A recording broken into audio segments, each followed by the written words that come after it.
Lachen macht das Leben schön. Jetzt ist gleich so weit. Herzlich willkommen zur Theaterstartezeit.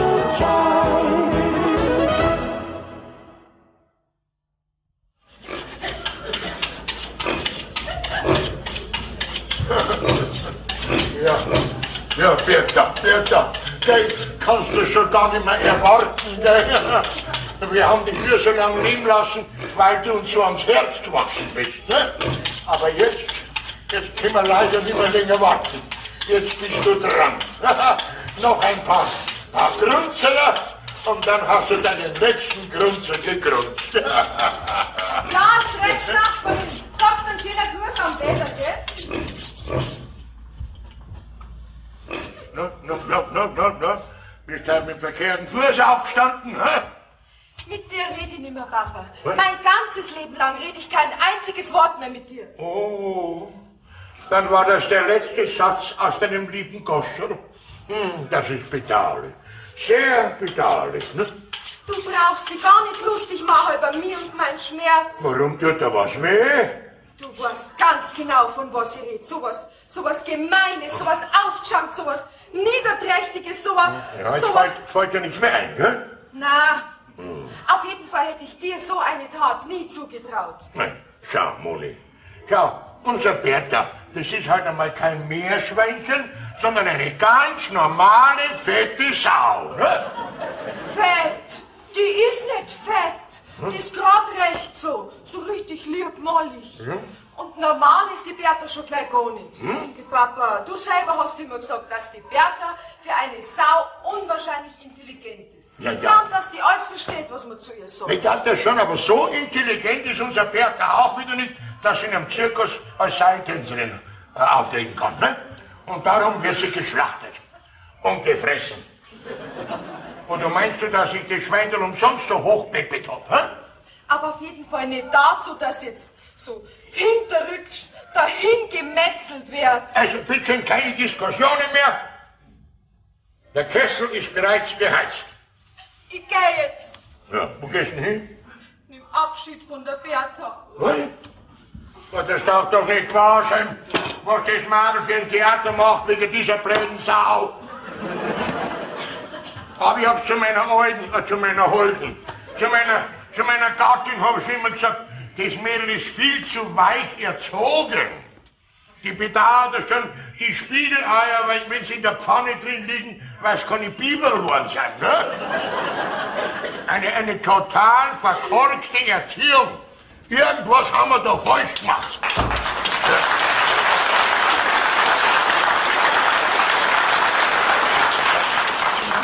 Alois, du sitzt da herin und führst Selbstgespräche und draußen ist der Kessel schon heiß. Ja, noch ein paar Schleifer und dann... Also ich kann dir gar nicht sagen, wie froh dass ich bin, wenn diese Sau endlich einmal verwurstelt ist. Stinkt mir bei ja nicht daneben, gell? Nicht, dass das arme Viecherl recht leiden muss.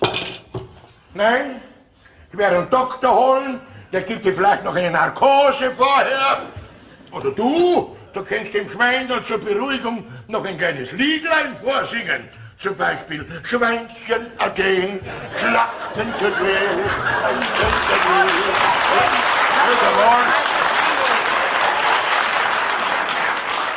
Ich spinn doch nicht. Ich sing doch einer Sau nichts vor. Und hab ich schon einmal daneben gestochen? Alois, deswegen brauchst du nicht gleich so narrisch werden. Ist aber ich werde nicht narrisch, mir glaubt schon, dass deine Tochter so spinnt. Soll das vielleicht heißen, dass ich auch spinne? Ich will nichts gesagt haben. Sag einmal, möchtest du mit mir streiten? Ha? Nein, ich nicht. Aber du vielleicht. Zuerst soll ich der Sau was vorsingen und dann darf ich auch noch spinnen. Da möchte ich schon wissen, wer da von uns zwei spinnt. Heute gibt Verwacht, ich bin schwer bewaffnet. Nicht, dass ich aus Versehen die abstich statt die Sau, ne?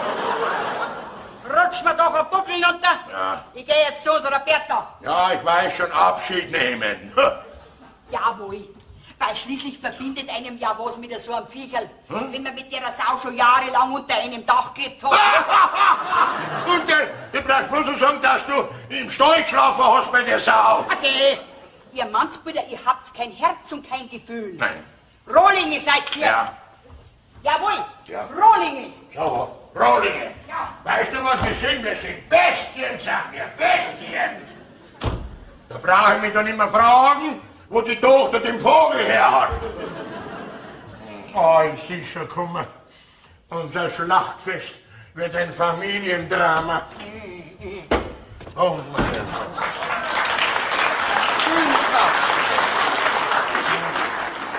Schönen Tag wünsche ich, Herr Herrenbeiß. Aha, unser zugereistes Nordlicht, der Herr Gendarm Dotterweich. Na, wie geht's denn immer, ha? Ach, es hält sich in Grenzen, Herr Herrenbeiß. Ja. Die Mentalität der Einheimischen ist schon etwas gewöhnungsbedürftig. Ja? Man scheint sich hier immer noch etwas dagegen zu sträuben, mich in die Dorfgemeinschaft zu integrieren. Das kommt daher, weil Sie ein Preuße sind, ha? Aber sonst sind Sie recht ein netter, sympathischer Mann. Das tut wohl, lieber Herrenbeiß. Das tut wohl. Ja, das ist ja recht, wenn es Ihnen wohl tut, weil mir tut's nicht weh. Sie erlauben doch, Bitte schön, Herr Gendarm Dotterweich, sitzen Sie da nieder. wissen Ja. Sie, Was? irgendwie kann ich immer noch nicht verstehen, wieso man mich von der Stadt in dieses Kaff versetzt hat. Warum? Ja, Weil in der Stadt schon so viele Preußen drin sind. Ja, bei uns da draußen, ne, da fallen Sie natürlich besser auf. Nicht, ne? Da ist ja ganz klar, weil Sie da hier bei uns in unserer Gemeinde bei diesen dickschädlichen Bauern sind. Ne? irgendwie habe ich immer den Eindruck, man scheint mich nicht ganz für voll zu nehmen. So, ja, das kommt daher, weil Sie mit uns ein bisschen in der Wirtschaft zusammensitzen. Ein bisschen mehr was trinken und so. Kommunion heißt man das, glaube ich. Ne? Kommunikation. Also, ja. Ich trinke grundsätzlich nicht. Und das ist grundsätzlich ein Fehler von Ihnen. Da sind Sie grundsätzlich bei uns da heraus unten durch. Da sind Sie grundsätzlich kein Mannsbüßer gewesen quasi, ne?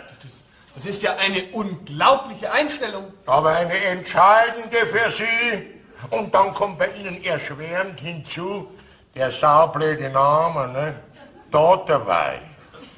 Wie kann schon einer Dotterweich nur dazu, wenn er Gendarm ist, heißen, ne? Da muss ja jeder lachen, ne? Dafür kann ich aber nun wirklich nichts. Ja.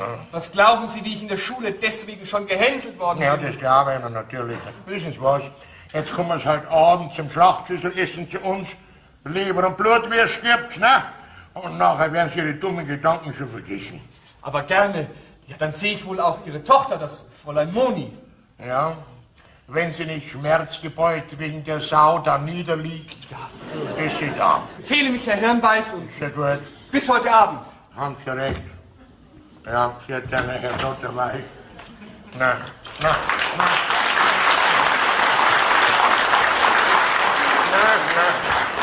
Wie kann ein Mann bloß Dotterweich waschen? Na, ja, da wird ja alles. Grüß den Nachbar.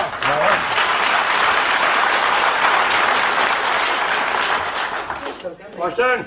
Die Sau, die quietscht ja immer noch. Ja, das Jodeln habe ich dir bis jetzt nicht beibringen können. Wie lange muss man denn das noch anhören, ha? Bis sie geschlachtet ist. Das gibt's es nicht.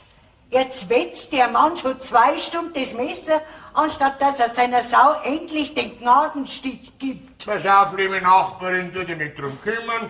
Kommst heute Abend zum Schlachtschüssel essen, da gibt's Leber und Blutwürst, ne?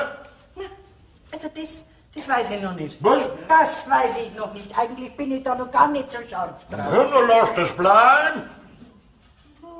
Du brauchst bei den Nasen gar nicht so hochstellen, Ich gell? stell gar nichts hoch, nicht einmal die Nasen. Ja, komm jetzt, hör auf.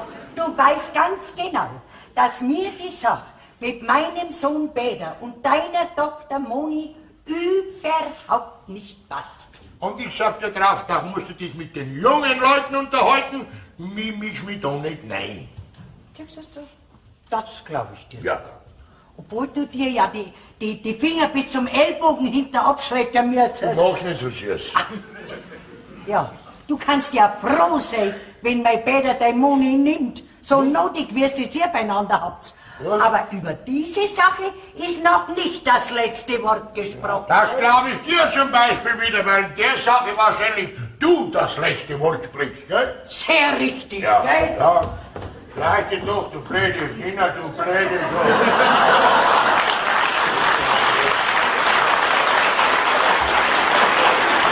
Meinst du, dass ihr mehr habt wie wir, hä? Ist ja gut. Aber jetzt, Mann, ich hast recht, es ist echte Zeit. So, Bertha, jetzt hat dein letztes Stündlein geschlagen. Jetzt kommst du in den Schweinehimmel.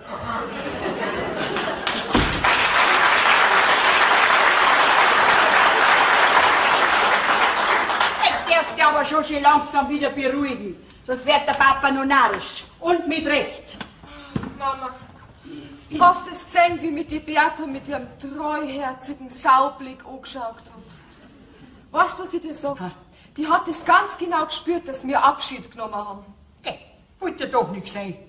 Die hat genauso langsam reingeschaut wie alle.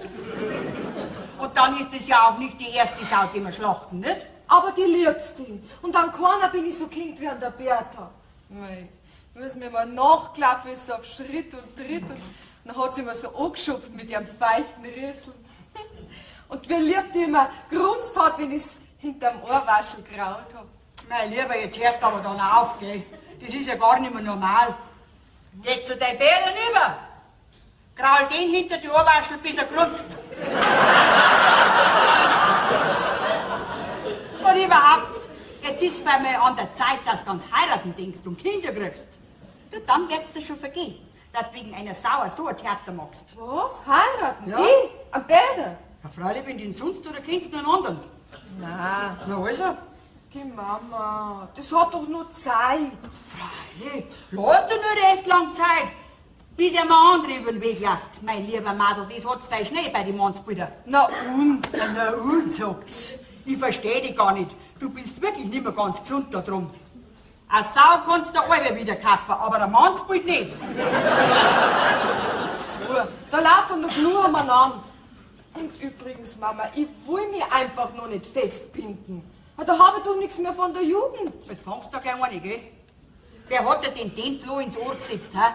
Über dieses Thema reden wir zwar noch, aber nicht heute. Du hast die Gäbe am Putzen, gehst in dich. Hast mich? Der Papa, der hat schon recht gemacht. Wir haben irgendwas Falsches gemacht mit deiner Erziehung.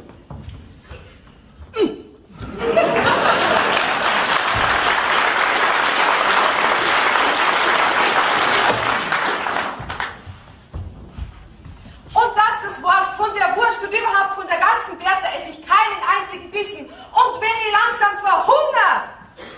Ach, dabei habe ich so gern einen Schweinsbraten gegessen.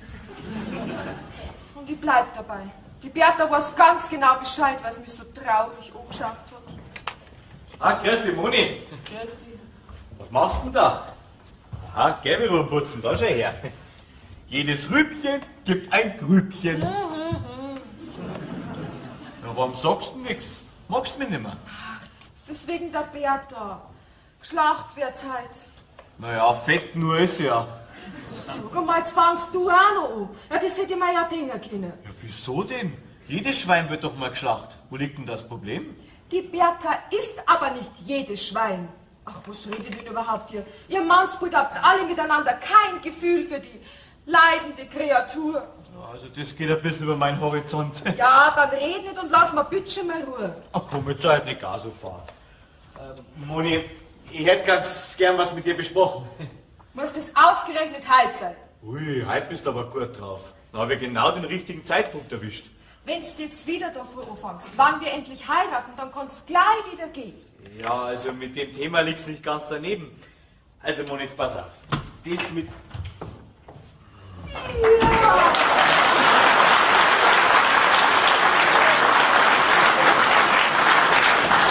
Da schau her, da sitzt ja das junge Paar.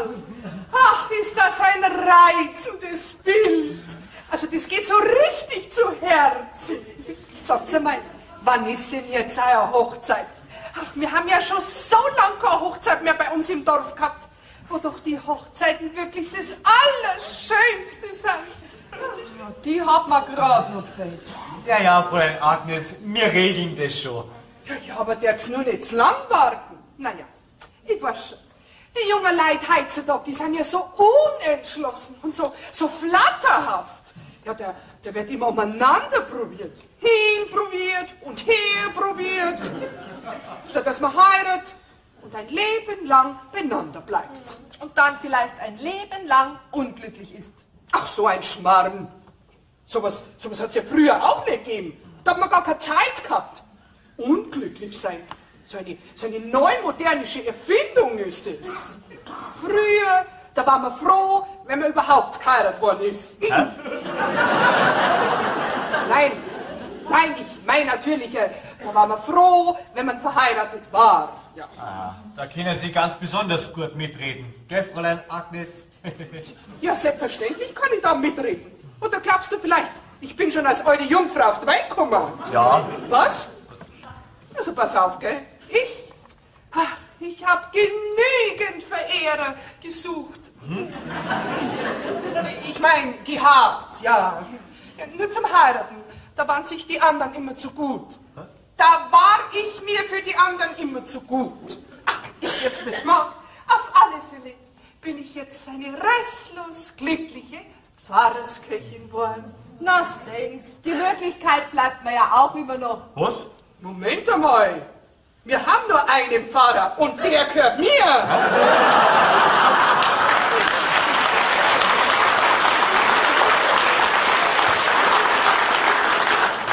Nein, natürlich nicht. Ich meine, dem koch's ich schon.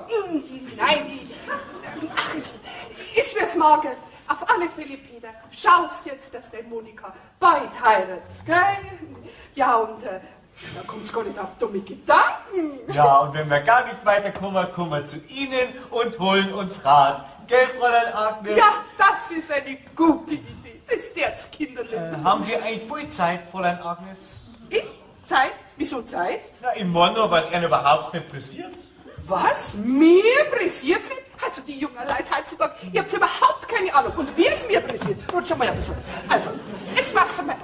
Erstens muss ich halt noch die ganze Kirche putzen. Ja, was glaubt ihr, was das für eine Arbeit ist? Ja, mein Gott, da könnt ihr überhaupt gar nicht mitreden. Und zweitens, was war denn zweitens? Ach, ja, richtig. Moni, der Papa tut doch halt schlachten, gell? Ja, und damit die Mama nicht extra rübergehen muss zu mir, habe ich gleich ein Töpferl mitgebracht, gell? Schau ja, da unten möchte ich bitte die Suppe und oben das Fleisch. Ja, ich sag's der Mama. Ja, und sagst der Mama bitte noch, sie möchte auch für den Herrn Pfarrer extra noch Blut- und Leberwürsten überschicken. Die isst sie so gern. Was? Die isst der Herr Pfarrer so gern. Ja. Ja, ihr riecht schon aus. Ja. Wollen sonst irgendwas? Sonst noch, ja, was gibt's denn sonst noch von der Sau? Vielleicht Warmal? Na, Wammerl ist uns viel zu fett. Na, das mögen wir nicht. Ja, aber, ja, wir passen mit Kreuzfürsel. Was? Halbswürst von der Sau. Ach so, ja, richtig. Ihr schlacht ja Sau, gell? Also, das ist ja lustig. Eine Sau mit Kreuzfürsel. Das wäre ja direkt der reinste Wolperdinger. Ja, dann gehe ich halt jetzt wieder, gell? Okay. Ja, weil ich habe doch noch viel Arbeit, gell? Also dann, auf Wiedersehen, ihr zwei. Und jetzt ja nicht vergessen, dass man frühzeitig Bescheid sagt, wegen eurer Hochzeit. Ihr wisst schon, wegen dem Blumenschmuck in der Kirche. Ach, wird das eine schöne Hochzeit. Also da werde ich oben ein paar Rosen hinsetzen. Unten müssen dringend Tag- und Nachtschatten hin und auf der Seite kann man ein paar frei.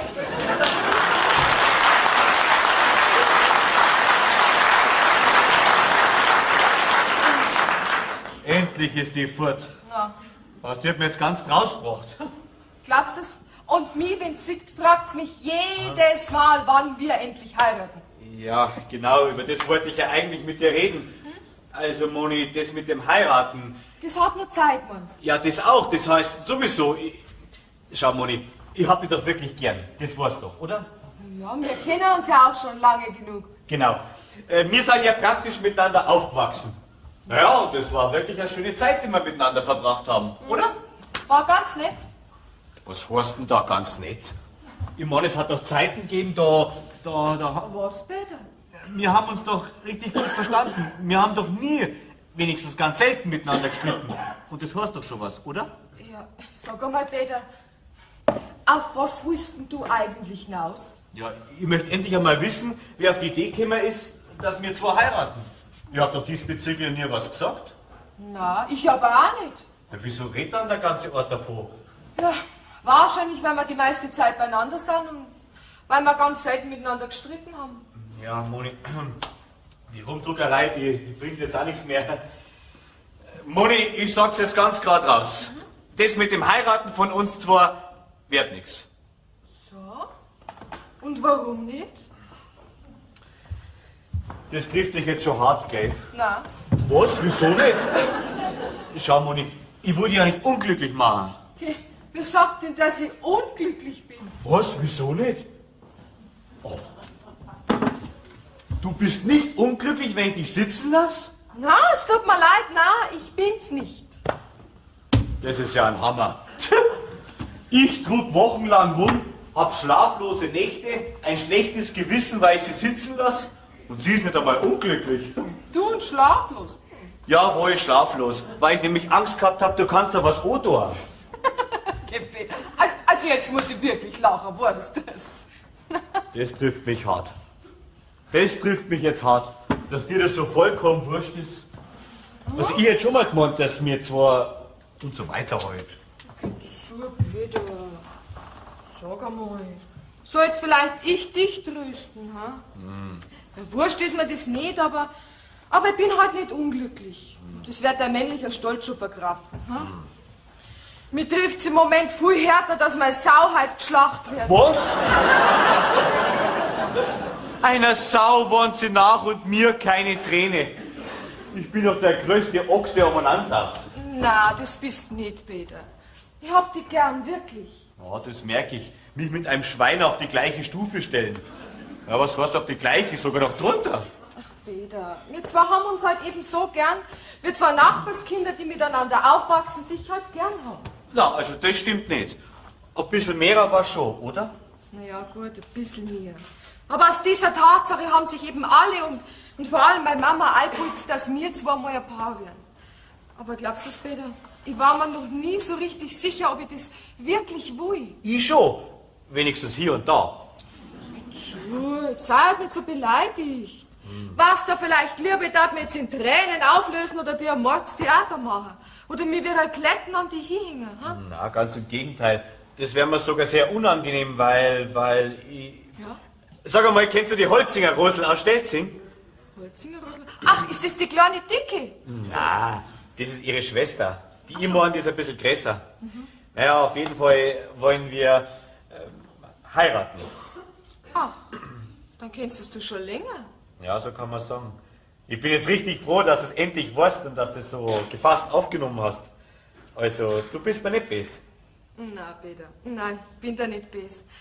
Eigentlich bin ich sogar froh.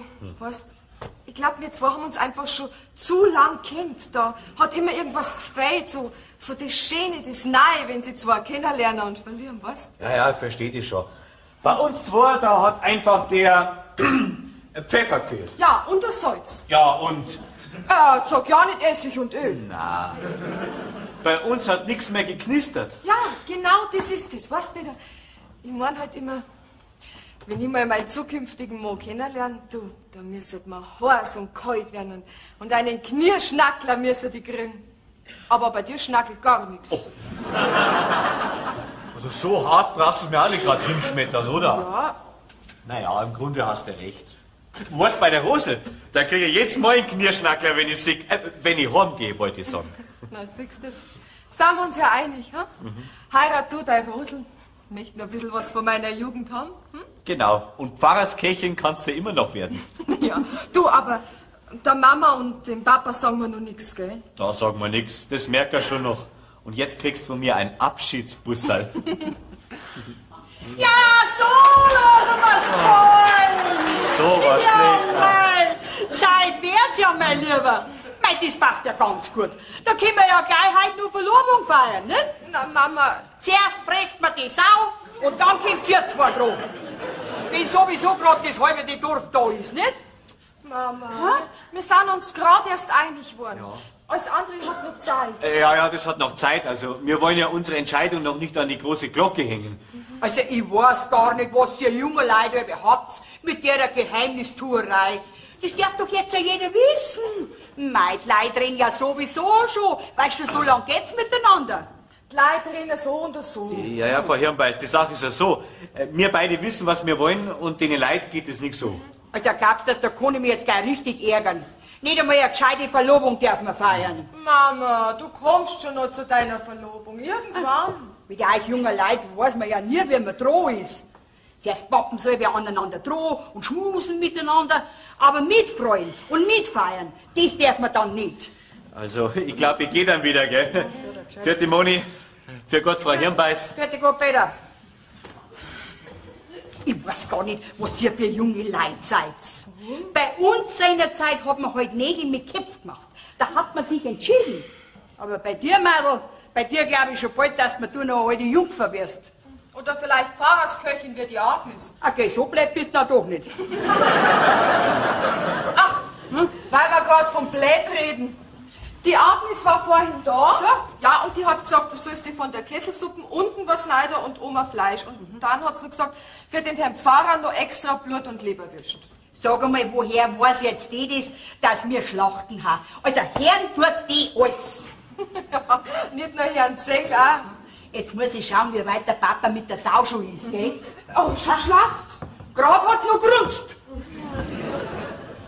Na, das wird ein schöner Schlag für die Mama, wenn die erfahrt, dass das nichts wird mit dem Bäder. Aber was soll's? Auf mich nimmt er schließlich auch keine Rücksicht.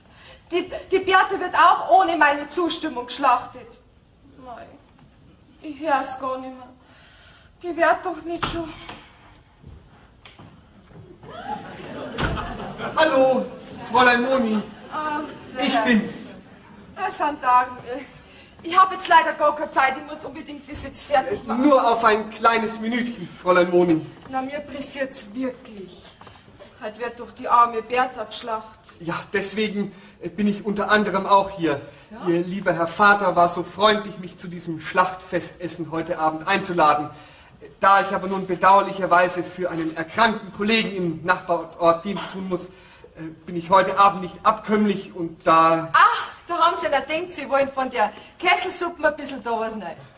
Ja, schnell Sie das erfasst haben, Fräulein Moni. Einfach unglaublich. Es war nicht so schwer zu erfassen. Ah ja, mir kann's ja recht sein. Dass ich nicht komme. Na, das ist mir wurscht. Ich wollte sagen, von der Wurst können Sie auch ein bisschen was haben. Na, es ist mir gerade recht, wenn die sterblichen Überreste von meiner Bertha so schnell als möglich gegessen sind. Glauben Sie mir's? Ich bring kein Stückerl von ihr runter. Ach, Fräulein Moni, Sie sind so zartfühlend, so weichherzig, so edelmütig. Einfach eine wunderbare, weiche Frau und so viel Mitleid mit dieser armen Sau. Okay, was reden Sie denn da? Sie kennen mich doch gar nicht. Ich habe beim ersten Blick in Ihre warmen, weichen Augen gesehen, was für ein weiches Gemüt dahinter steckt. Jetzt weiß ich, warum Sie Dotter weich heißen. Aber glauben Sie mir, Herr Dotter weich, ich kann ja ganz furchtbar grantig und ekelhaft sein. Sie schrecken mich nicht, Fräulein Moni. Darf ich hoffen? Auf eine Kesselsuppe? Ja, freilich, im Sehr. Nein, ich meine, spüren Sie nicht, wie mein Herz hämmert? Nein, ich spüre gar nichts, Herr Dotterweich. Vor 6 Wochen wurde ich in dieses Dorf versetzt und täglich versuche ich einen Blick auf Sie zu erhaschen. Doch Sie erhören mich nicht. Doch heute habe ich den Mut gefunden, mich Ihnen zu offenbaren.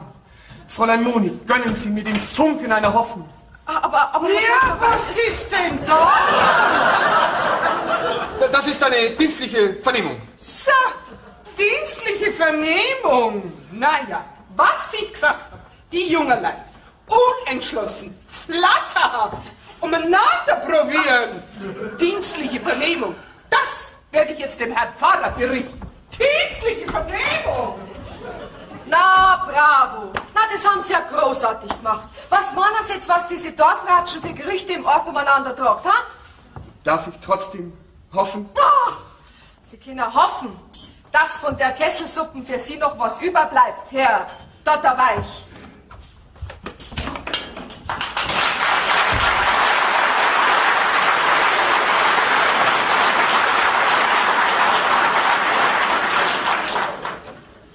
Warum ich nur nie Glück bei den Frauen habe. Das muss an diesem idiotischen Namen Dotterweich liegen. Welche junge Frau will schon einen Mann heiraten, der Dotterweich heißt? Dieser Name Dotterweich klebt an mir bis an mein dotterweiches Ende.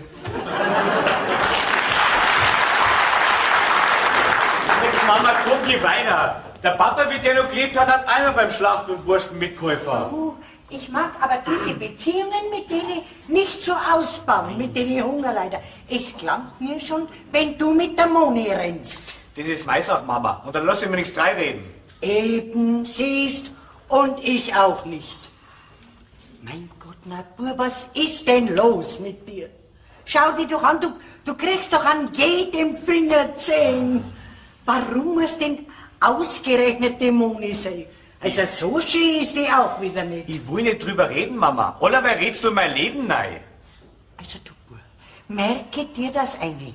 Deine Mutter redet nicht, sondern deine Mutter sorgt sich um dich und gibt dir gute Ratschläge, gell?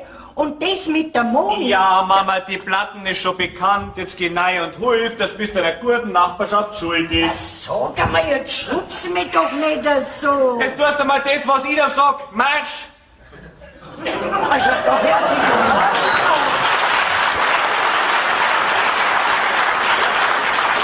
So, das wäre erledigt.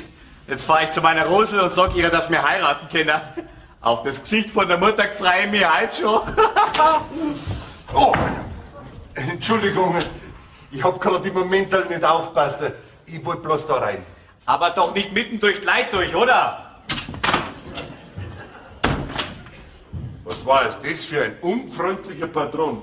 Na, also sowas. Entschuldigung, ist da jemand? Ja, sagen Sie mal.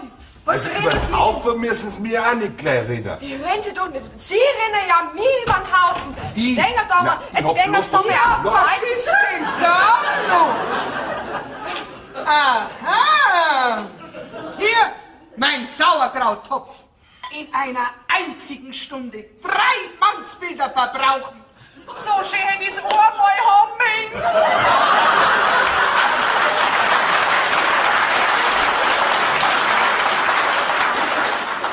Sagen Sie mal, gibt's denn in dem Ort nur lauter Narrische? Sehen Sie, das haben Sie jetzt davon. Ich hab doch gar nichts gemacht. So damisch im Weg sind sie umeinander gestanden, das war schon viel zu viel. Na klar, was Narri. Hoppala. Die hat aber ein Temperament. Schaut dabei so lieb aus. Vor allem die Karosserie. Aber komische Bevölkerung ist das da, das muss ich schon sagen. Wir haben anscheinend alle einen kleinen Knall. Ja, apropos Knall.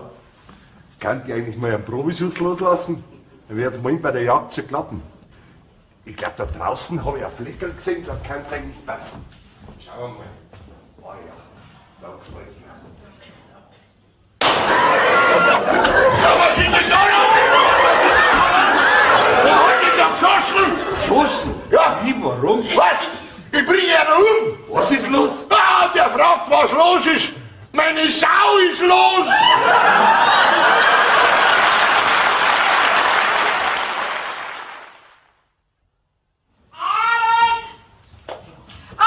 Alois, wo bist du? Kinder, alle schicken die rein. Was ist das? Was ist die Sau? Beinahe. Was heißt beinahe? Beinahe hätte ich erwischt. Ja? Aber sie ist mir gerade hinter den Gartenzaun um die ganze Straße runter. Ich sag dir was. Ja? Sausen konnte ich. Na, drum heißt ja Sau. Sausen konnte ich wie ein Kugelblitz. Ja? Und? Da hab ich ihr noch einen Strick nachgeschmissen. Ja. So, weißt du, so Ja. wie ein Kaublei. Aber. Ja, aber sie war schon fort. Ja. Ich hab keine Luft mehr, so bin ich gerannt. Ja. Ich hol dann auch Luftpumpen, dann geht's Ja, wieder besser. Jetzt Pass auf, Ja. jetzt tu jetzt mal, wir müssen eine ganz andere Taktik müssen wir anwenden. Taktik. Du stellst dich da her Ja. und pass auf. Ja. Und ich stell mich da her und pass auf. Ja. Und wenn die Sau kommt, dann ist sie umzielt. Ne? Das ist ein Schmarrn. Was ist das, Mann? Von uns zwei ist die nicht umzingelt. Weil so schnell kannst du gar nicht schauen, wie die zwischen uns durch wieder rast und oben die ganze Straße. Das ist ein Sonntagsjager, den bringe ich um. Wo ist sie denn überhaupt? Der sucht auf die Bertha. Na ja, gut. Also. Also pass auf, du stellst jetzt da Da hin. steh ich jetzt hin. Ja, und pass auf, und ich stell mich da hin und pass auf. Ja. Ne? Und wenn's kommt, dann schreist du gleich. Ne? Da krieg ich gleich so Kreuzweh. jetzt sind nicht so wehleidig und pass auf. Ja, Also, was ist? Siehst du das? ich nicht, du vielleicht. Ja, Anne. Halt! Ja, jetzt kommst du dir lieber.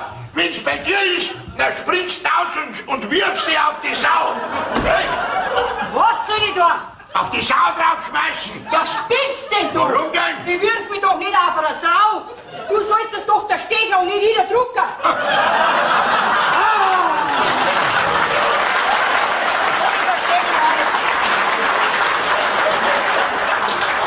Und übrigens, jetzt mag ich nicht mehr. Weil wenn die blöde Sau nicht weiß, wann es heimkommen muss, dann kann ich ihr auch nicht helfen. Ja, aber schau, Alter, die Sau, die hat doch überhaupt keinen Orientierungssinn. Ne? Die läuft doch in ihrer Panik, was der Teufel wohin. Meine Leber und Blutwürst, die sausen jetzt im Dorf umeinander. Ne? Und für das Schweinefleisch, das wo so hoch im Preis steht, hätte ich mindestens 350 bis 400 Mark gekriegt. Ne? Ja. Weißt du was alles? Ja. Ich mache jetzt einen Kaiserschmarrn. Ja. Die Frau, die schafft mich noch. Draußen kocht der Wurstkessel und sie redet vom Kaiserschmarrn. Wenn du lieber einen Kaiserschmarrn im Teller, als wir flüchtende Blut- und Leberwürst. Hast du mich?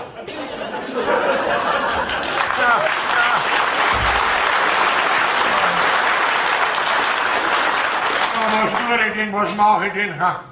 Bertha, Bertelein. Zuckerli, komm zum Herrli, komm. Bertelein, wo bist du denn? Mein liebes, kleines, süßes Schwein. Wo bist denn, du blöde Sau? Ach, Sie können reden, was wollen, das interessiert mich überhaupt nicht. Jetzt beruhigen Sie ja doch gerade wieder. Schauen Sie, das habe ich doch wirklich nicht wissen können, dass ihr erstens mal in dem Moment gerade eine Sau schlachten wollt und zweitens, dass das dumme Viech noch so schwache Nerven hat. Dumm! Meine Bertha ist nicht dumm. Übrigens, was wollen denn Sie da? Sie waren mir vom ersten Augenblick an schon so unsympathisch, wie wir da schon im Weg umeinander gestanden sind. Und Sie sind ja auch nicht gerade ein liebenswertes Geschöpf. Ja, was glauben denn Sie, wer Sie sind? Hm? Gestatten, Toni Schnatterer. Das interessiert mich überhaupt nicht. Warum haben Sie mich dann gefragt? Und überhaupt, wenn Ihre Sau nicht so strohdumm wäre, dann wäre es doch schon längst verwurstet, oder? So schaut's aus, mein Fräulein. Ganz so, pass auf mit dem verwurstet, das mag ich gar nicht hören. Ist auf Zeiten. So eine Sau muss doch zum Finden sein. Ja. Die ist doch schließlich nicht zum Übersehen. Wissen Sie was? Jetzt geben Sie mir einen Strick. Gern. Wollen Sie einer aufhängen? Na. Also wegen einer Sau hänge ich mich noch lange nicht auf, Fräulein. Wie heißen Sie denn eigentlich? Moni? Moni? Ah, da schau her, das ist gut. Und ich heiße Toni. Ja, Moni und Toni, das passt gut zusammen, gell? Sie haben vielleicht Nerven. Sagen Sie mal, was wollen Sie denn da bei uns? Ach so, schauen Sie, die Jäger vom Bezirk machen doch morgen hinten im Wald eine Treibjagd. Ja? Ja, und ich habe gehört, dass Sie ein Zimmer zu vermieten haben. Jetzt wollte ich mich bei Ihnen einquartieren. Ja, ich habe nämlich gerade die Jägerprüfung gemacht und wollte mich nur ein bisschen einschießen. Den ersten Schuss habe ich ja schon gemacht. Ja, den ersten Schuss habe ich schon gehört. Ach so, ja. Kann ja froh sein, dass Sie meine Bertha nicht gleich erschossen haben. Na, also eine Sau kann ich gerade noch von einem Hirschen unterscheiden. Okay. Ah ja. Was ist jetzt? Kriege ich jetzt einen Strick oder nicht? Sie erwischen es ja doch nicht, Sie Katastrophenjäger. Also wissen Sie was? Der Mann, den Sie aus Versehen einmal heiraten, der kann am Heil schon leid tun. Da brauchen Sie sich überhaupt keine Gedanken drüber machen. Sie können ja froh sein, wenn Sie überhaupt einmal eine erwischen. Erwischen? Ja, das Mein Gockel! Um Gottes Willen, mein armer Gockel! Was ist denn mit deinem Gockel? Hi, Maus, hi, erschossen!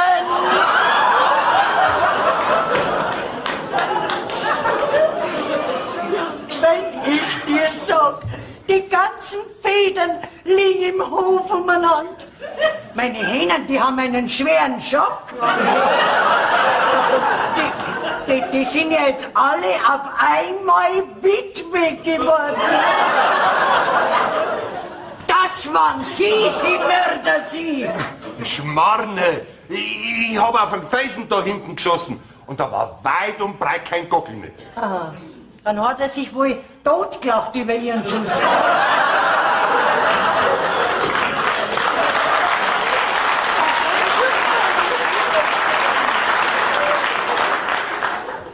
doch Sie bloß blieben, wo der Pfeffer wächst. Sie bringen ja nur Unheil über uns.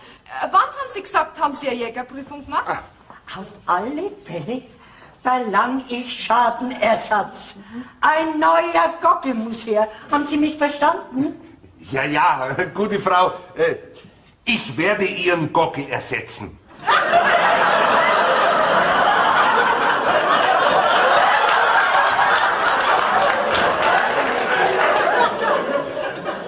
Was Sie? Also ich weiß nicht, ob meine Hähne mit einer einverstanden sind.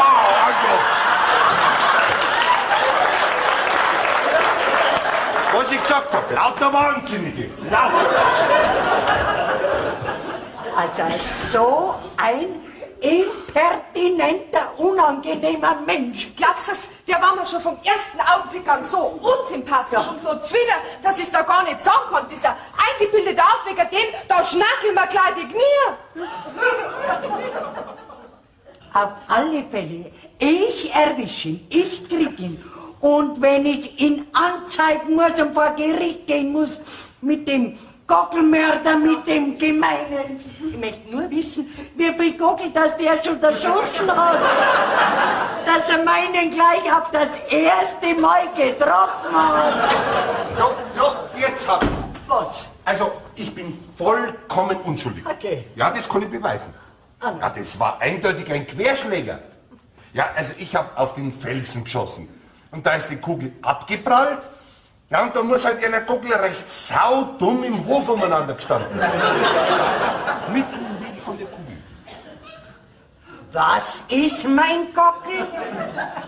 Mein lieber Mann, mein Gockel kann im Hof rumstehen, wo er will, wie er will und wann er will.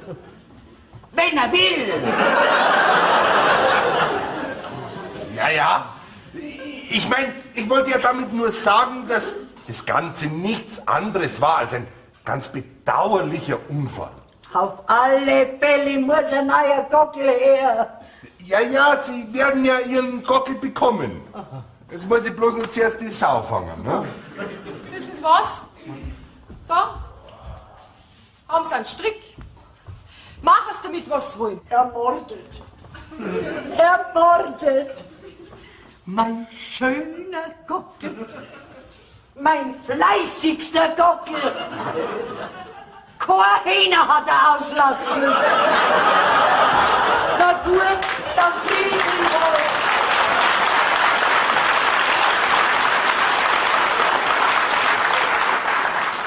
Na, Sie sind mir ja ein schöner Jäger. Ja. Also, ich werde mich halt dann jetzt auf die Jagd von der Sau machen, ne? Na, lass uns bitte das Gewehr da, bevor es noch mehr Unheil anrichten. Ach so, ja. Eigentlich, schade, Fräulein Moni. Ich meine, dass wir uns unter so widrigen Umständen kennengelernt haben. Ich glaube, ich war Ihnen lieber gar nicht begegnet. Jetzt kriege ich schon wieder einen Knieschnackler.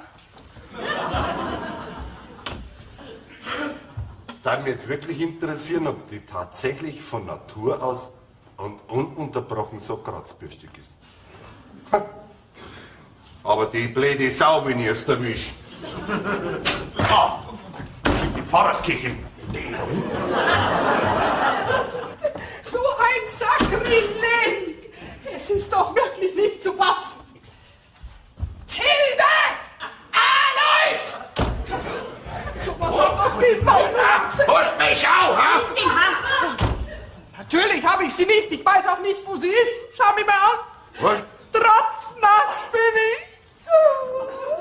Sag mal, was beim Boden, ha? So ein Blödsinn.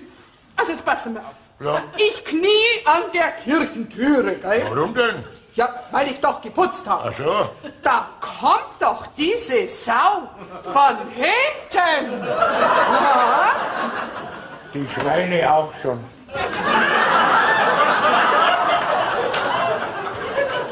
Pass auf. Rennt mich um, schmeißt mein Kiwi mit dem Putzwasser um, Ja. saust vor zum Altar, Ja. macht nicht einmal ein Kreuzzeichen. Ich hab gar nicht gewusst, dass unser Sau protestantisch ist.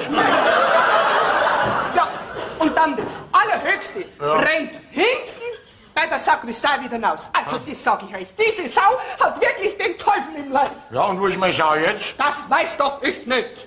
Also ich hab grad noch gesehen, wie es den Dotterweich samt sein Radl überrennt hat. Oh. Der hat vielleicht jetzt seine Wut, ja. Jetzt hat er die Verfolgung aufgenommen. Ja. Allerdings zu Fuß. Weil nämlich sein Radl ein Achter hat. Unser arme Sau hat einen Unfall gehabt. Such die Nummer vom Notarzt raus. Ja, Moment einmal. Ja, was ist denn bitte mit mir? Die Sau hat einen Unfall gehabt, oder? Ich habe einen Unfall gehabt. Ja, das war doch schließlich und endlich auch ein Unfall, wie ich da längst noch im Putzwasser drin gelenkt bin, oder? Okay, Agnes, du bist doch bloß ein bisschen nass geworden. Hä? Aber unser arme Sau, die ist ja gejagt und es wird ein Schwerverbrecher. Ja, eben. Das ist sie auch. Was? Einfache Leute umrennen. Tja, und dann das halbe Dorf verwüsten. Ja, und das Allerhöchste, dann noch in Kirche reinlaufen. Ich frage euch, was hat bitte eine Sau in einer Kirche zu tun? Im Übrigen, der Herr Pfarrer ist außer sich vor Empörung. Ach, was, Blödsinn, der Pfarrer ist bloß außer sich, weil er keine Leben und Blut kriegt. Soll ich ihm einen Kaiserschmarrn bringen? Geh doch ab mit dem Leben, Kaiserschmarrn. Auf alle Fälle werde ich Anzeige erstatten. Ah, gegen wen denn? Gegen eure Sau? Ah. Jawohl, wegen täglicher Körperverletzung. Ha. Du spinnst doch komplett. Ah. Jetzt gehst du aber wirklich ein bisschen zu weit. Nein, eure Sau ist zu weit gegangen. Okay. Ja, wo kommen wir denn da hin? Eine harmlose Pfarrerskirche von hinten einfach umzuschubsen. Ja, also diese hinterlistige Tat, die bleibt nicht ungesühnt.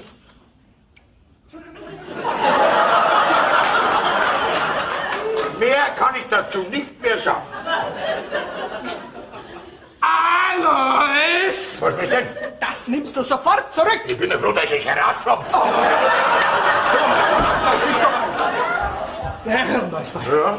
bei allem Wohlwollen, das ich für Ihre Familie empfinde, Ja? so geht es nicht. Was geht's so Jawohl, nicht? da haben Sie recht. So geht das nicht. Ja, wo kämen wir denn dahin, wenn jeder seine Säue plötzlich frei rumlaufen lassen würden, täte im Ort? Ja, das wäre doch die reinste Sauerei. Jetzt halt nachher. Mal dein Pappen. Haben Sie mein Bertha mal Sau? Leider nein. Was? Da ich ohne mein Dienstfahrzeug nicht beweglich bin, konnte mir das Tier wieder entwischen. Herr Hirnbeiß, in aller Deutlichkeit muss ich Sie verwarnen. Es geht nicht an, dass Sie Ihre wild gewordene Sau ohne Aufsicht oder Begleitperson frei im Dorf herumlaufen lassen. Was? Jawohl, genau. So geht das nicht. Sie haben vollkommen recht, Herr Spiegelei. Dotterweich. Ja, ich bin doch nicht blöd. Ja, ich führe doch meine Sau nicht am Holzbackel spazieren, oder? Als ein wild gewordener Sonntagsjäger ist dahergekommen, hat einen Schuss loslassen und die Sau ist mir unterm Messer davon. Der ist an allem schuld. Ja. Ja. Sei es wie es will. Sie sind der Halter des Fahrzeugs, Was bin ich? der Halter des Schweines, des Schweinefahrzeugs und Ha? haben somit die Sorgfalt walten zu lassen, dass das Tier in dem für ihn bestimmten Gehege verbleibt und nicht amok läuft. Jawohl, genau so ist es. Mit dem Herrn Amok läuft. Im Übrigen, ich war ja auch sehr gefährdet, Herr Rührei. Dotterweich. Ich komme also nicht umhin, gegen Sie eine Verwarnung auszusprechen. Möglicherweise sogar eine Anzeige wegen Gefährdung der Öffentlichkeit, wegen Angriffs gegen die Staatsgewalt sowie Fluchtversuch. Ja. Sie, wenn ich jetzt sagen dürfte, was ich mir denke... Dann würden Sie mit Sicherheit noch eine Anzeige wegen Beamtenbeleidigung bekommen. Ach, Sie wissen, was ich meine. Das ganze Kasperltheater kann ich gern haben. Mach doch sowas nicht mehr mit, das hören wir doch nicht mehr an. Ja, das wirst du dir schon anhören müssen, weil ich nämlich auch Anzeige erstatte. Jawohl, ich erstatte Anzeige. Schließlich und endlich bin ich in meiner Ehre und in meinem Sittlichkeitsempfinden sehr verletzt worden. Was? Jawohl, nachdem mich dieses hinterlistige Tier von hinten ins Wasser geschubst hat. Ja. Haben Sie Schmerzen? Schmerzen? Jawohl, ab sofort habe ich Schmerzen. Ja, schreiben Sie das alles auf. Ja, jawohl, das ist nämlich ganz wichtig. Ja, und in die Kirche ist dieses Schwein auch noch gelaufen. Das dürfen Sie nicht vergessen, dass Sie das mitschreiben. Ja. Und noch was. Diesen Dreck, den diese Sau in der Kirche veranstaltet hat, meine liebe Tilde, den räumst du weg und ich nicht, gell? Schreibst das alles bitte auf, alles aufschreiben. Nehmen Sie gefälligst Ihre Finger aus diesem amtlichen Dokument. So, und nun der Reihe nach. Ja. Herr Hirnbeiß, kommen Sie freiwillig für den Schaden an meinem Dienstfahrzeug auf? Der Dienstwagen, das war ein Rad und da ist auch da drin, den Bier gerne wieder raus. Damit wird es leider nicht getan sein. Mein Rad ist bei dem Zusammenstoß mit dem lebendigen Hindernis dermaßen geschädigt worden. Ja. Alles ist verbogen und verbeult, alle Teile an dem Fahrrad, Ja. dass eine Reparatur wohl nicht mehr möglich sein wird und eine Neuanschaffung nötig sein wird. Da so schau ich aus und kaufe einen neues Radl. Ja, ich bin doch nicht. So ein ekelhafter Mensch, ha? Ja, ja. Wenn Sie doch fertig sind, da weiß meine Sau in München drin. Ne? Wie ich den Fall löse, müssen Sie schon mir überlassen, Herr Hirnbeiß. So, jetzt passen Sie mal auf. Sie aufgeschreckter Gangsterschreck Sie. Erstens einmal ist meine Sau kein Fall. Und zweitens sind Sie nicht der Columbo. Ja? Maß ist nicht so wichtig, als wir Sie sind, oder? Also das brauchen Sie sich wirklich nicht zu gefallen zugelassen, Herr Dotterweich. Jawohl, Dotterweich. Was macht der Kaiserschmarrn? Der ist schon in der Pfanne. Auf geht's, Aldi. Ja. Und Sie hören jetzt auf!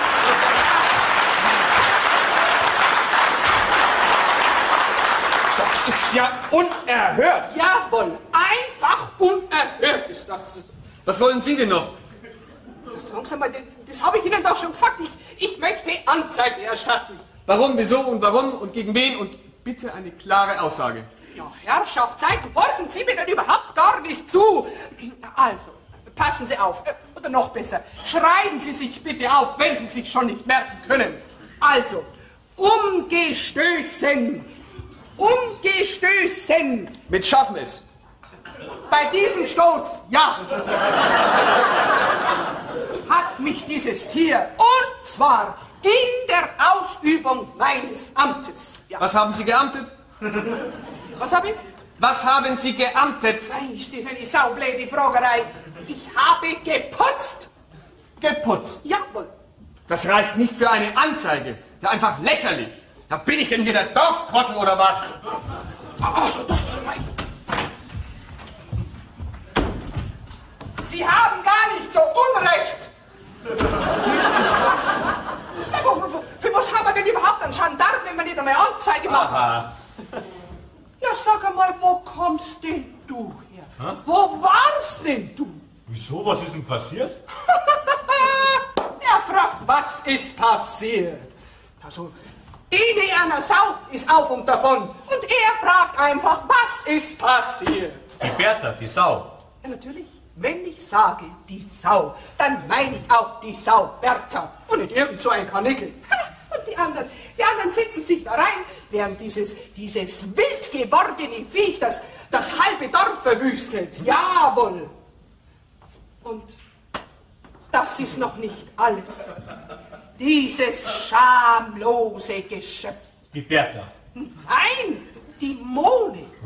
Also, dass sie dir den Kopf verdreht hat, das wissen wir ja schließlich und endlich alle. Aber kaum bist du 5 Minuten nicht da. Ja, da schmeißt sie sich doch tatsächlich diesem Dotterweich an den Hals. Und kaum ist der weg, wirft sie sich diesem Schürzenjäger in die Arme. Jawohl, der erstens den Gockel deiner Mutter erschossen hat, zweitens überhaupt schuld ist, dass die Sau Bertha auf der Flucht ist. Den wirft sie sich einfach in die Arme. Naja, Agnes, red's sind ein bisschen wirr, hä? Nein, das hab ich doch mit eigenen Augen gesehen. Ja, Agnes, ist recht. Jetzt gehst du heim und legst dich ein bisschen nieder. Aber ich bin doch gar Dann nicht... trockne dich erst einmal ab, du bist ja ganz nass. Ist doch ganz klar, dass ich nass bin, indem mich dieses grauenhafte Tier ins Putzwasser geschmissen hat.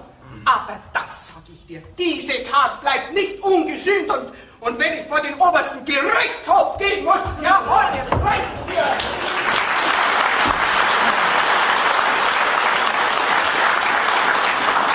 Also ich glaub, wir bauen bald eine neue Pfarrerskirche, ha?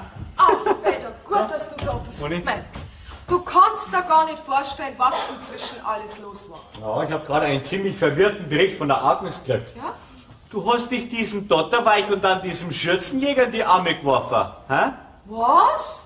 Das ist überhaupt nicht wahr. Ach, diese Person, die vertrat ja alles.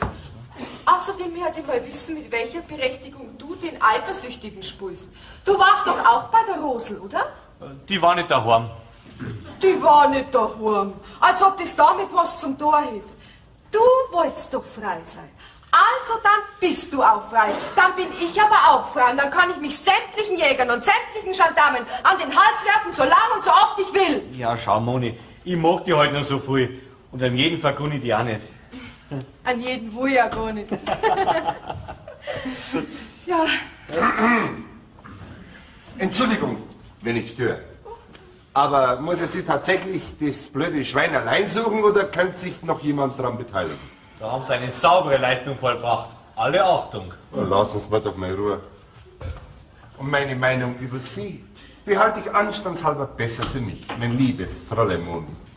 Fräulein Moni, Aha, jetzt haben wir ja alle drei beieinander. ich komme mein beschädigtes Dienstfahrzeug bei Herrn Hirnbeiß abliefern. Ja, das Kind ist da. Ich finde keine Worte mehr. Alle drei auf einmal. So ein Sittenverfall und das in aller Öffentlichkeit. Aber, meine Lieben, der Finger Gottes, der wird euch einholen und niederschmettern. Mein Lücken brauche ich. Von was spricht diese Frau eigentlich? Sagen Sie mal, haben Sie das noch nicht gemerkt, dass in dem Dorf alle ein bisschen blem sind? Ja. Jetzt, wo Sie es sagen, scheint es mir ein etwas geistig degenerierter Volksstamm zu sein. Zumindest sind Anzeichen in dieser Richtung deutlich erkennbar. Ja. Wissen Sie was, jetzt gehen wir, ich begleite Sie noch ein Stückchen, Herr Gendarm. Es ging ein Zirkelchen. Hast du das gehört? Wir sind ein geistig degenerierter Volksstamm. So ein Depp, ha? Ja, was ist der Eigut, was der Schulkommandant hat? Was? Ich hab's! Wen? Die Bertha? Ja, wen denn sonst? Mama, Papa, der Jäger hat die Bertha gefunden. Was? Schau ist doch! Haben Sie es nicht gleich mitgebracht? Lieber Herr Hirnbeiß, das Was? ist leider nicht gut möglich. Warum denn nicht? Weil die liegt vorm Haus draußen und rührt sie nicht mehr. Rührt sie nicht mehr? Warum rührt sie die nicht mehr? Lieber Herr Hirnbeiß, ich glaube, die Sau, die hat der Schlag getroffen. Was? Dann gibt's keine Blut- und Leberwürst. Statt Blutwürst wird halt nur noch gesoffen. Meine Sau, die hat der Schlag getroffen.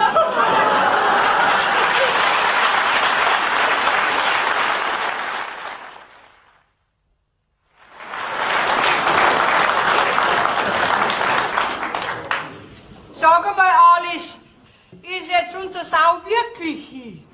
Hast du das auch ganz genau untersucht? Heute, die brauche ich nicht untersuchen. Die Sau ist hinüber, da gibt es keinen Zweifel. Vielleicht ist bloß Scheintod. Ja, doch haben wir an Schmarrn. Hast du schon mal eine scheintote Sau gesehen, ha? Ja, und das Fleisch, das ist doch mindestens 400 Mark wert. Das wär's gewesen, wenn die Sau eines natürlichen, das heißt unnatürlichen Todes durch Schlachtung das Zeitliche gesegnet hätte. Ne? Ah, das ist mir zu hoch. Jetzt seid ihr nicht so blöd, pass auf. Also, lass uns erklären. Eine Sau wird normalerweise geschlachtet. Das ist für eine Sau ein vollkommen natürlicher Tod. Wenn aber eine Sau der Schlag trifft, so wie die unsere, dann ist es für sie, was für uns ein natürlicher Tod ist, für sie ein unnatürlicher Tod. Was, mein? Ja. Sitzt schon wieder auf der Leitung. Du bist damals schon auf der Leitung gesessen, wie ich dich geheiratet habe. War schon der erste Fehler. Ja. Und stell dir mal vor, und kein Schlachthaus der Welt nimmt mir das Fleisch mehr ab. Ne? Das Fleisch ist ja total verdorben. Na, frisst man's selber. Friss mal selber. Das schmeckt doch nimmer, weder hinten noch vorn. Na, nehmen wir das von der Mitte. Hör doch auf.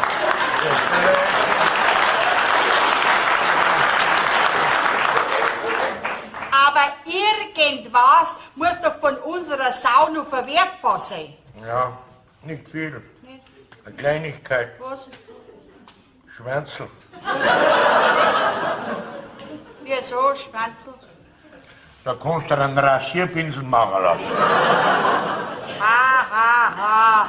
Sehr lustig, hab schon mehr gelacht. Aber nicht bei mir. Du hast recht. Ja, sag mal, was ist denn da mit dem Jäger? Was? Der ist doch an allem schuld. Kann man den nicht verklagen, hä? Ja, für was? Ja, der hat doch nichts, der schaut nichts raus dabei, hä? Aber für diesen Mann werde ich mir etwas Gemeines einfallen lassen.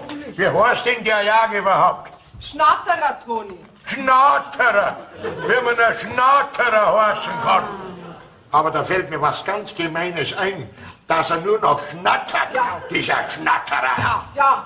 Nicht einmal verwursteln können mehr, diese blöde Sau, diese Glaubst, das einzig Gute ist, dass ich jetzt wenigstens nicht mehr essen muss. Aber so einen jämmerlichen Tod hat die Bertha wirklich nicht verdient. Durchs ganze Dorf ist geklappt worden. Gnadenlos. Hör bloß auf, ich kann's nicht mehr hören. Mama, glaubst mir's? Wenn nicht alle hinter ihr nachgerannt waren, dann war die Bertha vom ganz allein wiedergekommen. Und wenn nämlich Ja, und wen.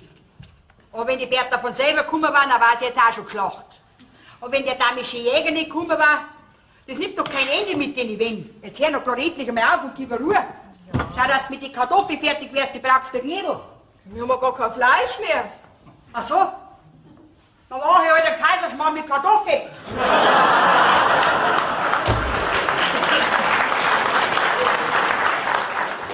Hoffentlich läuft mir dieser unangenehme Mensch nicht mehr über den Weg. Der ist ja sowas von eingebildet und charakterlos. Sonst darf sich der doch überhaupt nicht mehr bei uns singen lassen, dieser Sonntagsjäger. Ich nehme an, dass Sie jetzt von mir geredet haben, Fräulein Moni. Ich wüsste niemanden, auf den eine solche Beschreibung sonst noch passt. Ich darf mich sitzen, gell? Ja, was wollen Sie denn da? Ja, schauen Sie, ich wäre nicht mehr gekommen, aber ich muss doch die Sache zumindest mit Anstand abschließen, oder? Okay. Schauen Sie, Fräulein Moni, es war doch wirklich nur eine Verkettung unglücklicher Umstände. Ja, mir tut es wirklich leid, dass das mit der Sau so passiert ist. So? Ja. Sagen Sie mal, warum bin ich einer eigentlich so gleichgültig? Weil ich überhaupt nicht kenne. Toni Schnatterer. Na, und das, was ich kenne, das gefällt mir. Ja. Gefällt mir nicht. Nicht? Warum nicht? Ich mein, kein bisschen. Jetzt fragen Sie mich halt nicht immer solche Sachen. Und außerdem, ich bin bereits in festen Händen.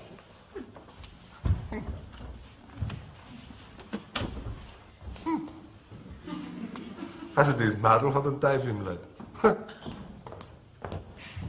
Ah, Jesus. Unser Wildschütz-Jena-Wein in Kleinformat. Ich hab mir gedacht, Sie sind schon lang fort. Ja, ich habe Ihnen doch versprochen, dass ich Ihren Gockel ersetzen werde. Ja, schauen Sie, und da ist er. Hey, mein Gockel? Na gut. Dann schauen wir einmal. Dann lass dir mal anschauen, du. Was? Um Gottes Willen, das soll ein Gockel sein. Wie? Also, der hat ja mehr Ähnlichkeit mit einer Wildtaube. Also, der arme Kerl, der kann ja nicht einmal allein stehen. Okay, also, der steht meine Hähner nie durch. Sagen Sie mal, wieso ist denn der so mir? Der schlaft ja die ganze Zeit. Ja, Und fix und fertig ist der. ja, wissen Sie, den Gockel habe ich bei einem Bauern gekauft, ja. Und der hat den Gockel mitten von der Hähne runtergerissen. Aber deswegen braucht er auch nicht einen Scheintoten spielen. Ja, ist ja sowas Mickriges. Ja, einen schönen habe ich leider nicht gekriegt. Auf die Schönheit kommt's nicht an, sondern auf die Manneskraft. Was? Beziehungsweise auf die Gockelkraft. Also. Ja, Meine Hühner sind eben an Goliath gewöhnt. Moment, was war? Goliath? Ja? Ja, so hat er geheißen. Mein Gockel. Den Namen hab ich ihm gegeben. Aber bei dem, da fällt mir ja gleich gar kein Name ein. Höchstens Rumpelstilzchen.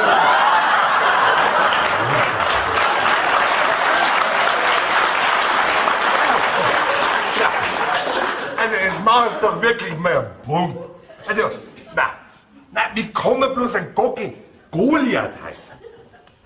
Weil er ein Goliath war. Was heißt ein Goliath?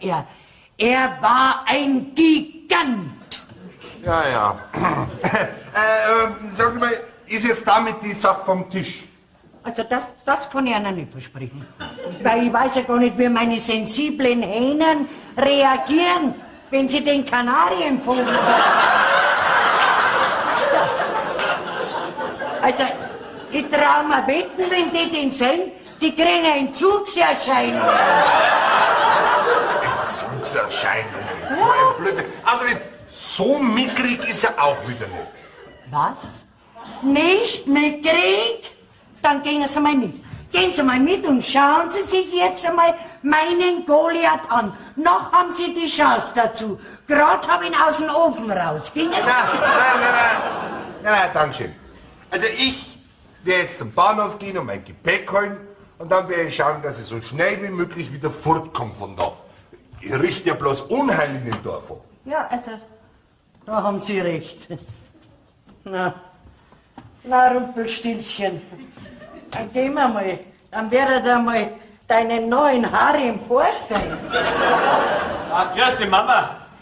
Hey, wo kommst denn du her? Ja, ich war gerade in Stelzing drüben bei meiner Braut. Ich höre immer Braut. Was tut denn die Moni in Stelzing? Nicht die Moni, Hä? die Holzinger Rosel. Die Holzinger Rosel? Deine Braut? Moment dann. Ja, und was ist mit der Moni? Ja, mit der Moni da ist Schluss. Hä? Moment. Das heißt, dann sind Sie und die Moni gar nicht. Na, wir sind nicht das, was Sie meinen. Klangt das? Ja, das klang. Das gibt's nicht. Ich hab doch kein Glück mit den Mannsbrüdern. Zuerst mein Alter, dann der Goliath und jetzt du. Na komm, Rumpelstilzchen. Also ich bin bloß neugierig, ob er die ersten 10 Hähnen überlebt.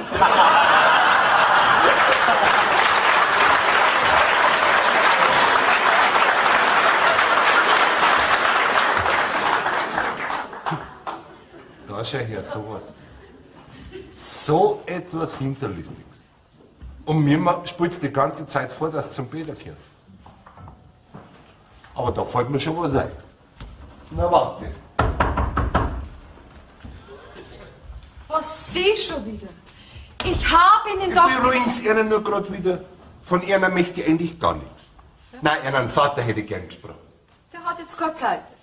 Ach so. Ja, das macht eigentlich auch nichts. Dann kann ich Ihnen ja das Geld auch geben. Was war denn die Sau wert? Ja, so 350 bis 400 Mark. 350 bis 400 Mark. Ja, das habe ich leicht da. Schauen Sie mal, da haben Sie jetzt 400 Mark. Und damit müsste eigentlich die Sache beendet sein, oder? Glaub schon. Ja. Also, geben Sie das Geld Ihrem Vater und sollte er doch noch irgendwelche Forderungen an mich haben, da schauen Sie her, da ist meine Karten, da steht alles drauf, da können Sie mich jederzeit erreichen. Na, ich glaube, das ist jetzt schon so in Ordnung, Herr Schnatterer. Ja, naja. Ja, dann werde ich mich jetzt verabschieden. Ja. Bloß eins möchte ich noch gern sagen. Es tut mir wirklich leid, dass die Umstände so komisch waren, wo wir uns kennengelernt haben. Naja, das ist jetzt schon so, da kann man nichts mehr machen. Ja, leider. Ja, also dann wünsche ich Ihnen alles Gute für die Zukunft und natürlich auch Ihrem Bräutigam, den Herrn Bichler. Den Herrn Bichler, wieso? Naja, der Herr Bichler ist doch Ihr zukünftiger Mann, oder nicht? So? Ach ja, natürlich, ja. Dankeschön. Ja, bitteschön. Ja. Ach, Ja? geben Sie das Geld Ihrem Vater, gell? Ja? Und richten Sie nochmal einen schönen Gruß aus an ihn. Ja, richtig aus. Dankeschön. Ja. Ja? An die Mama natürlich auch.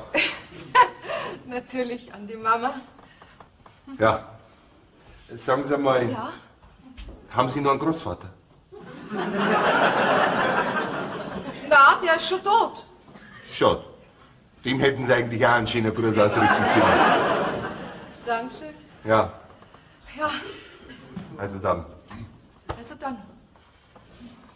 Für Gott, Frau Lemoni. Wiederschauen, Herr Schnatterer. Das geht ja einfach. Sagt einfach auf Wiedersehen und geht. Das geht doch nicht. Ah, Moni. Peter, gut, dass du da bist. Es ist was Furchtbares passiert. Wieso? Gibt's schon wieder tote Sau? Na, dieser durch und durch unsympathische Mensch, dieser... Ach, dieser Unglücksjäger, dieser Schnatterer. Ja. Wen oder was hat er denn jetzt getroffen?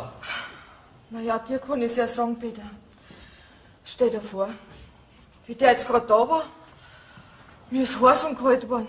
Und einen Knierschnackler habe ich gekriegt, dass ich gar nicht mehr stehen hab können. Aha. Das sind die ersten, aber eindeutigen Symptome. Du bist quasi nicht mehr zu retten. Wieso nicht mehr zu retten? Verliebt bist.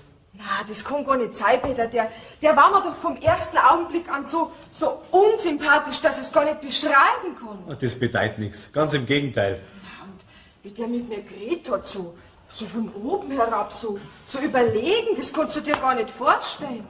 Das bedeutet auch nichts. Höchstens, dass bei ihm schon die gleichen Symptome aufgetreten sind. Na, Peter, wie der mit mir umgesprungen ist, wenn du das mitgehört hättest. Na, wirklich. Was willst du denn eigentlich von mir hören? Ja, dein Rat möchte ich.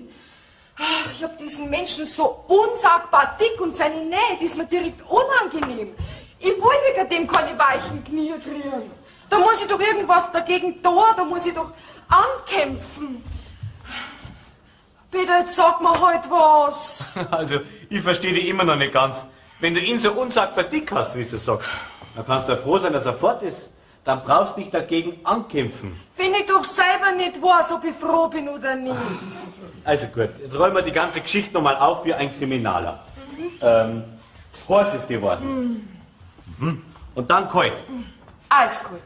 Und die Knie haben da auch zittert. Ich sag das ja gemeint, ich hab keinen Boden mehr unter die Füße. Dann ist der Fall klar. Du bist verliebt. Was bin ich? Ehrlich? Das ist ja furchtbar. Okay. Was soll daran so furchtbar sein? Na, ausgerechnet der. Na, den mag ich nicht. Falsch. Du magst ihn. Du willst es bloß nicht zugeben. Dir nicht und ihm nicht. Das kann ich sowieso nicht mehr. Jetzt ist er ja schon weg.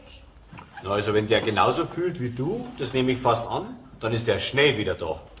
Meinst du? Freilich. Was soll ich dann machen? Gar nichts, das ergibt sich alles von selber. Ach, Peter. Dich, wenn ich nicht hätte. Was da ich da bloß machen? Mei, dich an meinen Nachfolger wenden. Du, aber das eine sag ich dir.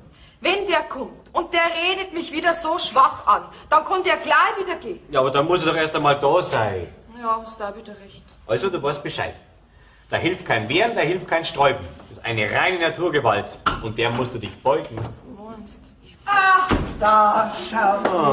Der Peter. Bist jetzt zur Abwechslung wieder mal du an der Reihe. Ha? Also, Agnes, du hast wirklich die wundersame Begabung, immer im richtigen Moment am richtigen Platz aufzutauchen. Brauchst keine Angst nicht mehr haben. Ich komm sowieso nicht mehr darüber. Versprichst es auch? Tja, ich wollte nur meinen Sauerkrauttopf holen. Weil schließlich und endlich werden ja woanders auch noch Säuen geschlachtet. Mit dieser ausgeschämten Gesellschaft da will ich gar nichts mehr zu tun haben. Ja, was rege ich mich denn da überhaupt noch so auf? Ja, Agnes, was regst dich überhaupt noch auf? Die heutige Jugend kannst du sowieso nicht mehr ändern. Und zu viel Ärger macht frühzeitig alt.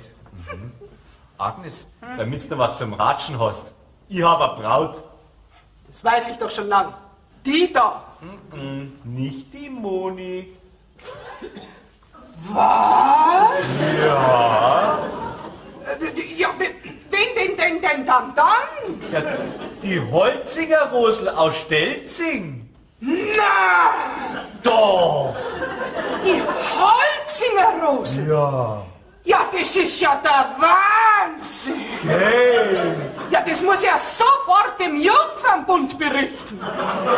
Das tust. Na. Komm, Schatzalp, wir gehen.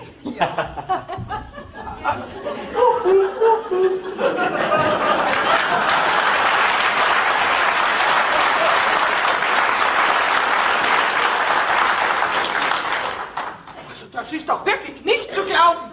Die Rosel, die heiratet und zu ihr, das sagt einfach Schatzer, wir gehen.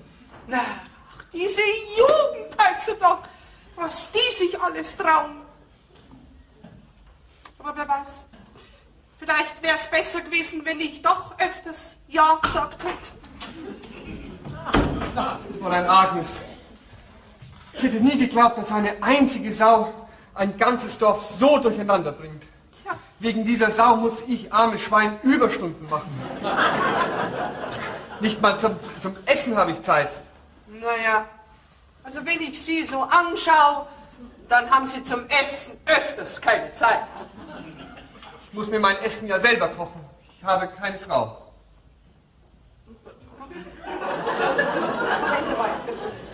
Habe ich da richtig gehört?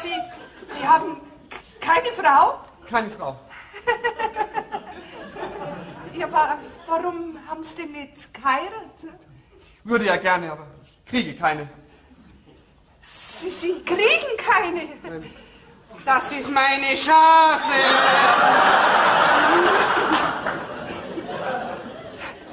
Also das kann ich gar nicht verstehen, warum Sie keine kriegen sollten.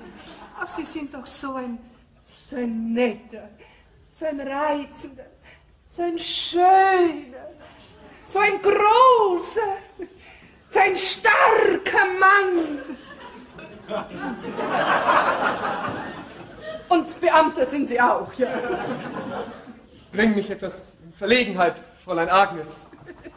Ja, vielleicht haben Sie bis jetzt nur noch nicht die richtige gefragt. Ich weiß ja nie, ob es die richtige ist, wenn ich frage. Also, Agnes, jetzt oder nie?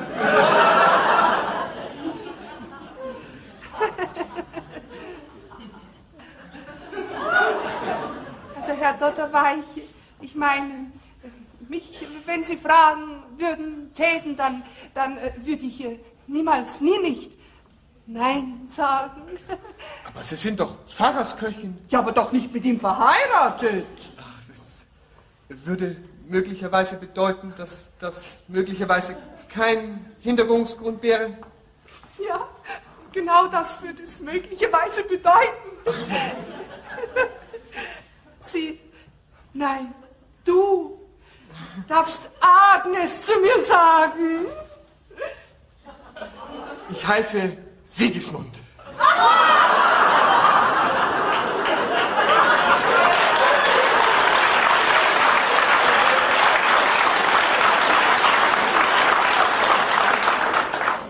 Welch herrlicher Name! Sigismund! Also, bei mir hast du gesiegt. Reich mir deinen Mund.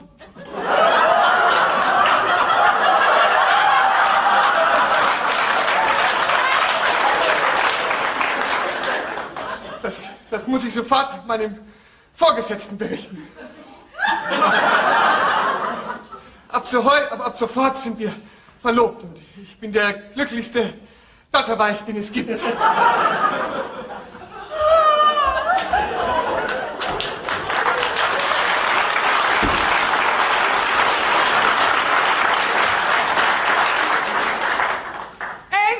habe ich auch noch einen gekriegt. Ach, das wird eine Aufregung geben in dem Dorf. Also, da verblasst ja direkt die Sau Bertha. Jetzt dauert's nicht mehr lange. Dann heiße ich Dotterweih.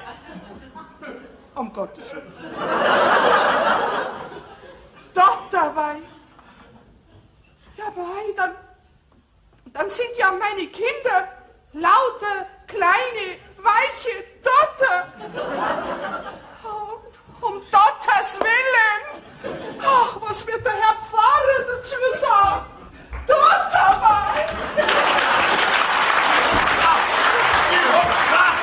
Ich hab's geschafft! Ich bin geschafft! Ich hab's geschafft! Stell dir vor, unsere Bertha lebt! Die ist gar nicht hier! Nein! Die wuselt sich schon wieder im Dreck!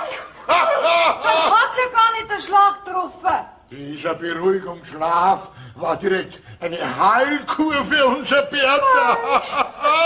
Mei. Was? Und der Schnatterer hat mir 400 Mark gegeben für die tote Bertha, die jetzt lebt. Das ist das Schmerzensgeld für die Bertha. Ja, Hilde, du Wilde, komm raus zu mir! Was ist denn, Stell dir vor, Was denn? unser Bertha lebt. Die ist gar nicht hier. Du stell dir vor, die wuselt sich schon wieder im Dreh umeinander. Aber ich sag dir was ich alles anstellen hab müssen, dass ich wieder so weit gebracht hab, kann ich ja gar nicht sagen. Papa, wie hast du denn das gemacht? Ja, ganz einfach. Wiederbelebungsversuche. Mund-zu-Mund-Theater.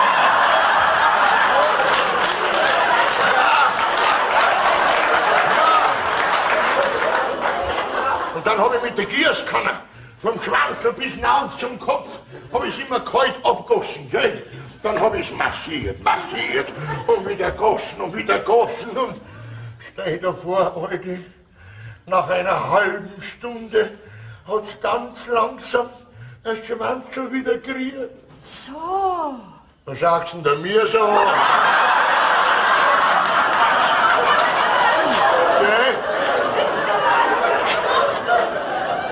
Ja, und dann bin ich draufgekommen, dass man überhaupt kein Rasiermittel nicht brauche. Wie viel Wasser hast denn du da braucht? Lass mich mal hören mit dem blöden Wasser, ne? Papa, du bist ein Sauhild. Jawohl. Sag das ja nicht noch einmal, sonst klappt das noch. Was hast du an? Das bin ich. Stell dir vor, ich hätte die bewusstlose Sache einfach abgestochen. Dann wäre jetzt alles zu spät. Das ist ja alles recht und schön. Ich bin ja auch froh, dass das so ist. Ja. Aber was anderes wollten wir doch eigentlich gar nicht, oder? Was ist jetzt? Soll ich jetzt den Kessel gleich noch einmal heizen? Ja. Oder magst du bis morgen warten? Papa, du wirst doch die Bertha jetzt nicht mehr schlachten wollen. Jeder zum Tode Verurteilte, der durch irgendeinen Umstand im letzten Moment der Hinrichtung entronnen ist, wird begnadigt. Madel, jetzt fang nicht schon wieder an. Ja, also, ganz Unrecht hat sie nicht, gell? Ich meine, eine Gnadenfrist kann mir ja schon noch geben. Ich meine, was die Sau alles mitgemacht hat, das ist eine total mitgemachte Sau, ne? Ja. Die kann man doch nicht einfach schlachten jetzt, ne? Papa. Papa! Okay, alles ist doch nicht mehr zum Helfen. Macht's doch, was wollt's. Sterben wir da. Ein gutes Geschäft haben wir auch noch gemacht. Weißt du was? Was? Du kochst jetzt sofort einen großen Topf mit schönen Kartoffeln. Ja. Das mag unser Bertha am allerliebsten, Ja, gell? genau. Und für uns machst du eine große Pfanne Kaiserschmarrn, wie wir schon kein Leber und die Blühwürsten haben. Und dann wird gefeiert. Ja, Hey, genau. Dann schau ich halt, ob ich noch genug Eier da hab. Ja, gell? das tust du. Aber zuerst gehe ich noch zu der Krammerin rüber und schau, ob sie so eine kleine Gießkanne hat. Was? Ich mit ihrer kleinen Gießkanne.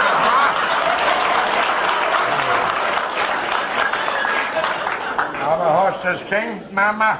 Alles nur Schau. Ja. Die freut sich doch selber, dass unser Bertha wieder lebt. So. Weil so ein Glück. Ja. Und das so ein gutes Geschäft. Jetzt räume ich die Schlachtutensilien beiseite. Die Guillotine wird entfernt.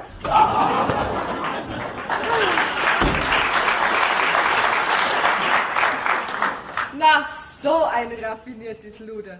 Spult uns die Tote vor und weiß ganz genau, dass ihr dann nichts mehr passiert. Na? Was ich mir gesagt habe. Die Bertha ist einfach eine unwahrscheinlich intelligente Sau. Ach, Fräulein Moni, ich komme mich nach dem Reparaturzustand meines Dienstfahrzeugs erkundigen. War er schon in der Werkstatt? Ach, Schmarrn. Da war doch gar nicht viel kaputt. Das hat der Papa selber gekriegt. Unmöglich, alles war verbogen und verbeult. Ich bestehe auf eine fachmännische Reparatur. Also zur Sicherheit werde ich noch eine kurze Probefahrt mit meinem Dienstfahrzeug unternehmen. Ah, passen Sie doch auf, Sie töten Sie!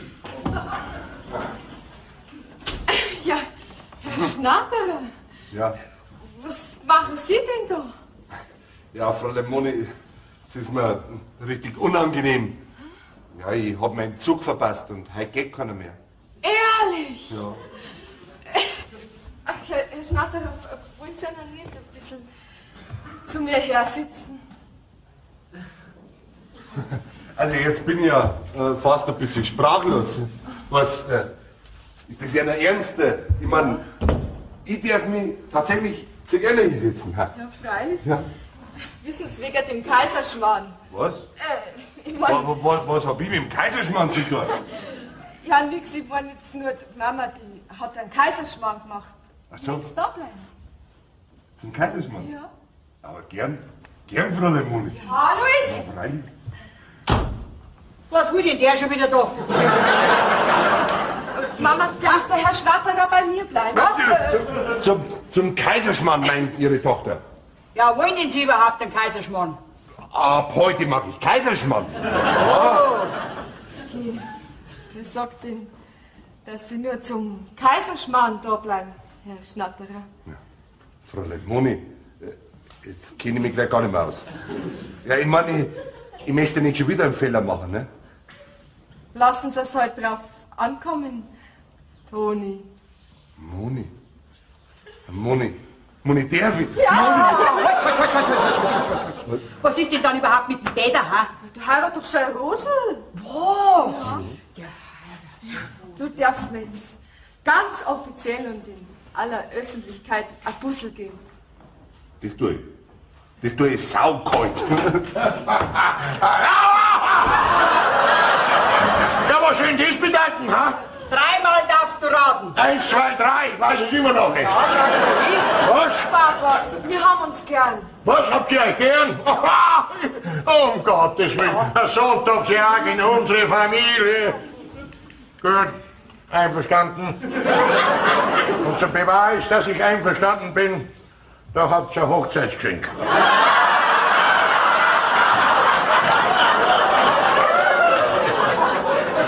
Aber eines bitte mal aus, gell?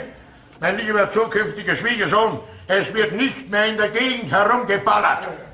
Versprochen, lieber Schwiegervater. Ja, der Schuss war nur eine Ausnahme. Hoffentlich. Ja.